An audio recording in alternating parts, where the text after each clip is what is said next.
Good afternoon and welcome back to the workbench. So today I'm doing another video on getting circuit boards made at a board house overseas, again China I guess, and this is through a service called DirtyPCBs, which no doubt a lot of people have probably heard of by now. I think it started as a joke, in fact, maybe an April Fool's thing, but it actually turned into a legitimate service that apparently is quite popular. So anyway, I'm finally got around to trying it. Now typically I make most of my boards at home, so I don't really this is only the second time I've actually had anything made in an actual board house. The first time I did one, as you've probably seen in the previous video, a JLC PCB, I got one done there, and that was very cheap. It was $2 with free shipping, because it was my first order. After the first order you have to pay for shipping, but the actual circuit boards are only $2, which is quite nice. Dirty PCBs are more expensive in terms of production, and the shipping is never free as far as I can tell, but you do get the bonus that you can panelize your designs. And if you look for example here, you can see I've stuck about 8 different things on this single board. This is a 10 by 10 centimeter square board, and these boards were quite small, but I've managed to cram a few on and panelize that myself.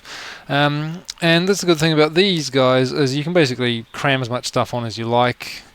And they don't care, they won't charge you an extra cost for that, whereas companies like JLC PCB, and seem to be like most or all of the other Chinese sort of places that you can do online ordering through, if you have more than one different board stuck together like this, they will charge you a separate fee for each one, even though to me that makes absolutely no sense, considering the fact that it's all just one basic thing stuck together. I don't know, I mean I can't understand really why they would charge you an extra thing for that, because it's all just done by CNC, and it's just all one thing basically. I mean,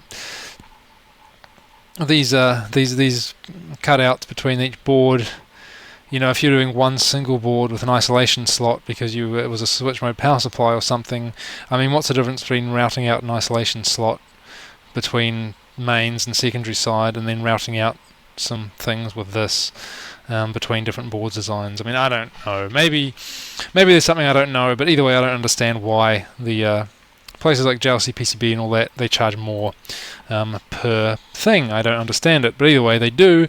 And so for this particular thing, where I wanted a bunch of these random different boards, it was just cheaper to go to Dirty PCBs. So I figured, well, I'll try that and see what it goes like. But the video is not really about that.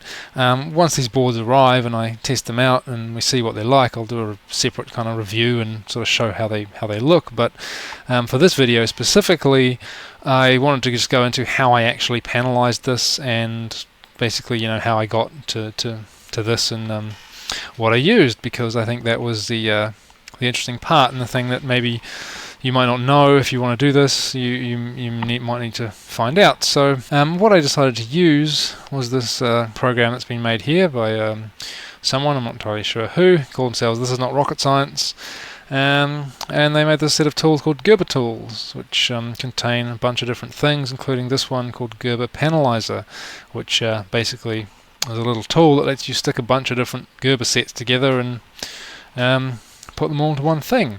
So to get that now, I'm doing this actually, as you probably can see, on Windows 7.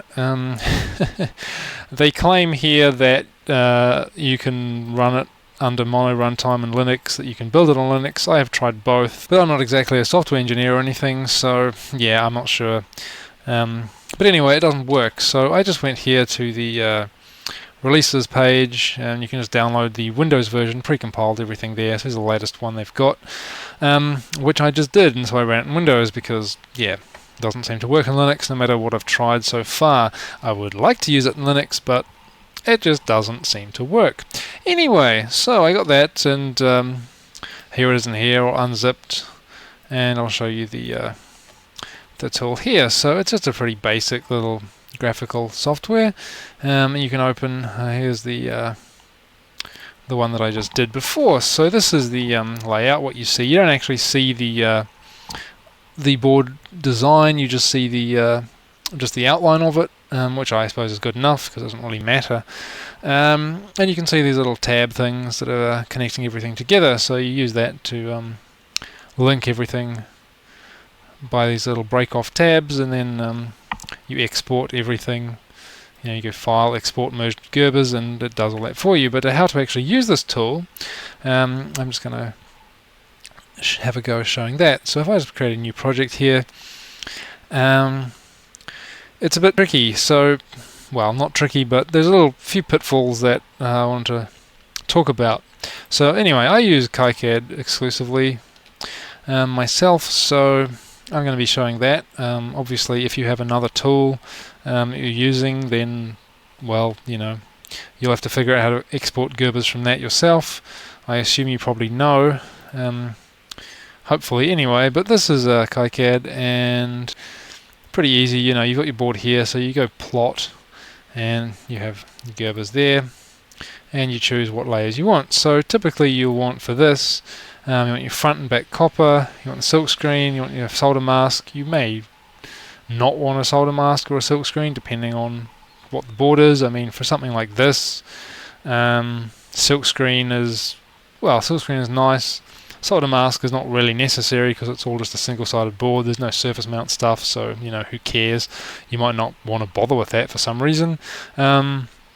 Personally, I'll be doing that because why not? And of course you got your edge cut out, which is this bit here. So you need to do that. So I plot that there, and you get your bunch of files there. It creates those, and you also need to get a drill file. Now I'm not sure exactly about DirtyPCBs handling of drill files, but I find it easier just to do everything in a single file like this. It says not recommended in here, but this is what I used on JLCPCB. When I tried to do it with two separate files, their software just kind of threw errors and said, why do you have two different drill files? It was just a bit strange. So yeah, anyway, this seemed to work fine. So you create that and generate your file. So once you've generated your Gerbers and plotted your drill file and everything, you want to go into this project folder, and you'll find the files. Now I've got various different stuff in here, so ignore the stuff down the top, bottom here, but these top files here, these are the ones that I've just generated. I've sorted them by date. So I'm just going to move those out to my desktop here, create a new folder. Let's just call it test board.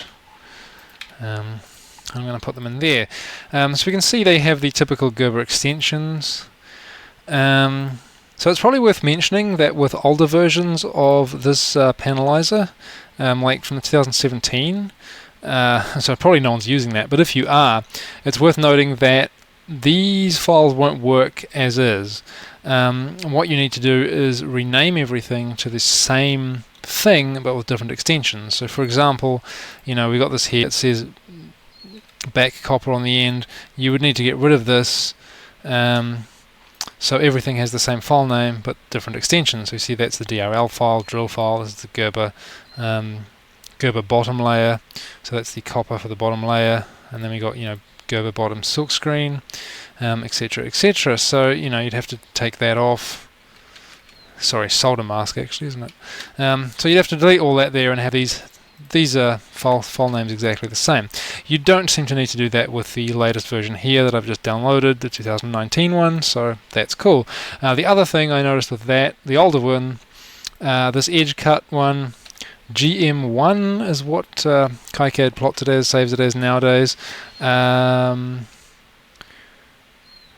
had to change it to GKO for it to work like that. So yeah, and again the file name had to match all the other ones, but I can leave it as GM1 for now because the latest version seems to be fine with that. So anyway, you've got your new board here. So panel properties, 100 by 100 millimeters, so that is the maximum area you can get with the prototype packs from DirtyPCBs and JLCPCB if you want the cheap thing anyway. So I'll just leave it at that.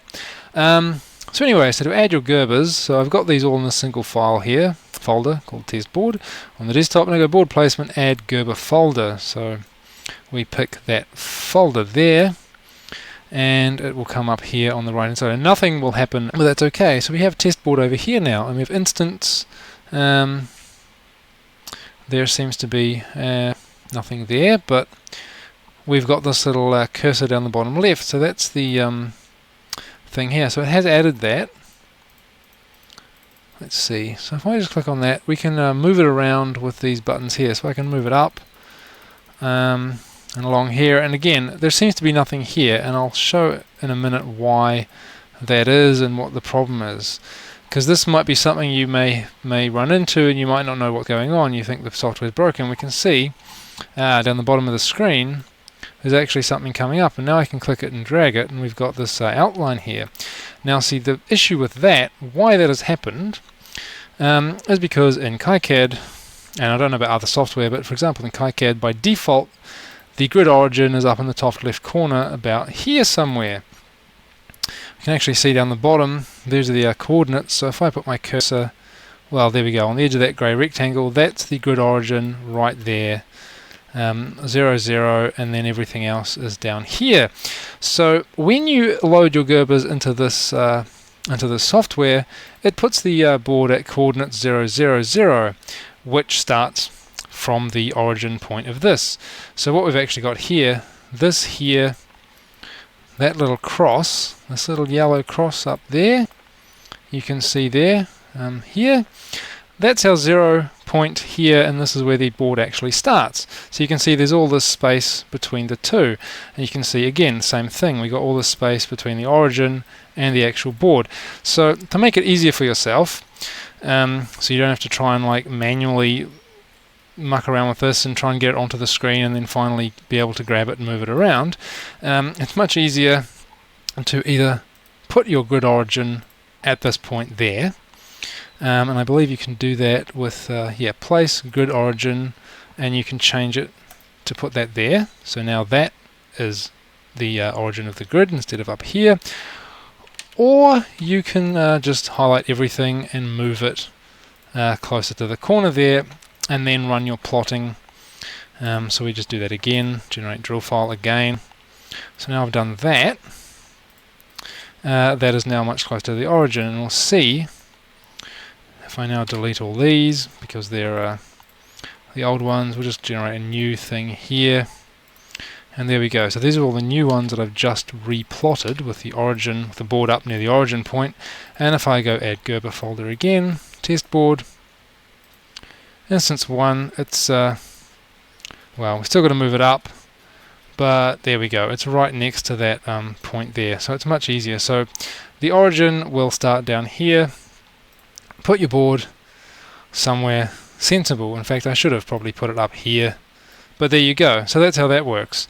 So yeah, if you load your Gerbers into this and nothing shows up and you're not sure why there's nothing there, it's probably because your origin point and the board are just far away from each other. I mean, if this was down here, for example, and you got your origin up there, when you load this in here, it's going to be a million miles off the screen down here, and there's not really any zoom functionality in this. So yeah, you can just muck around changing these or moving it up and down with these buttons, but if you don't actually know where it is in relation to the origin point, you're gonna have some problems. So it's better also with the board rotation. If I want to rotate this at all, and I'm clicking in these here and using my scroll wheel to just change it by 1 degree, you notice it rotates around that origin point there. So it's a lot more difficult to figure out if you've got the origin a significant distance away from the actual board, because when you go to rotate it, it's going to rotate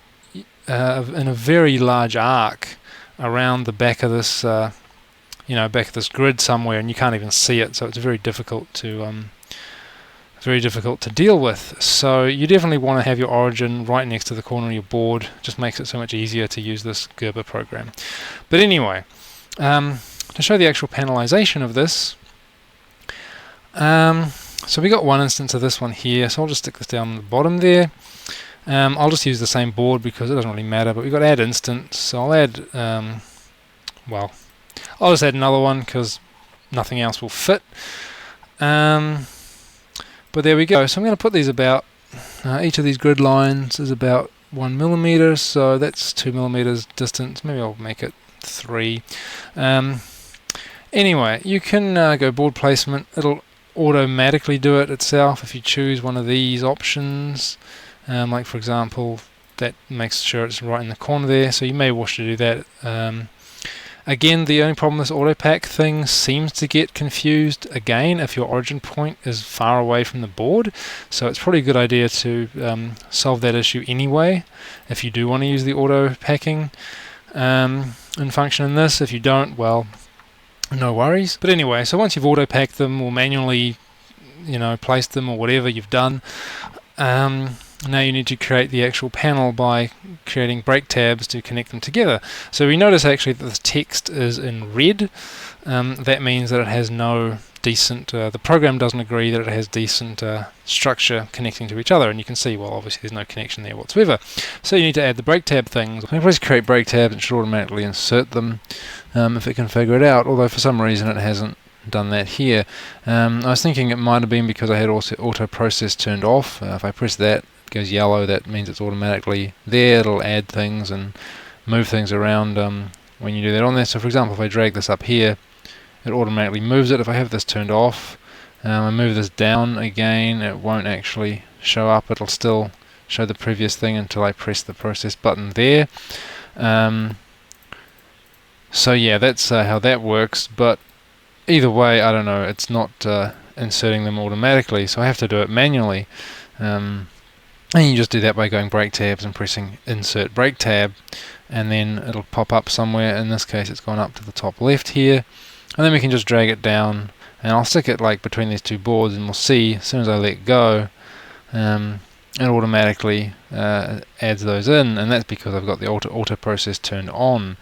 If that was turned off, for example, I go board placement, insert break tab again, I get another one, and put that in there. You can see it didn't automatically create the tab, so in that case I have to actually press process, and now it's put one in. So yeah, just watch out for that. If things don't appear to be doing anything, maybe because you've got auto process turned off.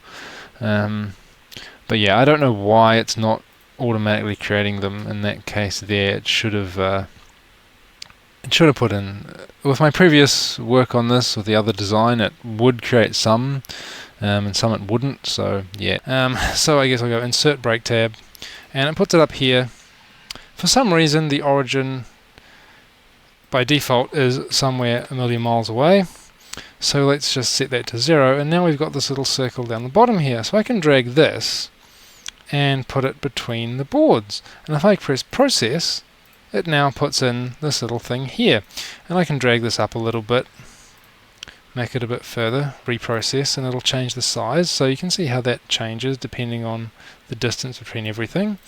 Well, let's give it about 2 millimeters, so yeah, that's fine. Anyway, you can see the text is now turning orange, and if I go break tab, if I insert a couple more of them, and again, I don't know why it's defaulting to this being off the screen a million miles, it's kind of strange, but I'm just going to set those to 0. So I put maybe one here, another one here. I'm actually surprised it didn't automatically put some in, but there we go, process. Okay, angle too big, that's too close to the edge there. So there we go, now we've got 3 of them. So these boards are now connected with 3 little tabs there, and you can see the text has gone green, which means that it now believes that there is enough strength between these 2 boards, that they're not just going to break apart during handling and manufacture and all that. So the basic rule for this seems to be 2 is okay, 3 is best, 1 it doesn't think is very good. Of course, if your board is really tiny and you've only got space to put 1 on there, then maybe that's fine, and there's not going to be much mass that it's likely to get broken off, I suppose, anyway, potentially, but there we go. So that's how that works. And then it's just a simple case of going File, Export Merged Gerbers. So let's just make a new folder on the desktop. So let's go Exported Boards and export that to there. So it'll do its thing.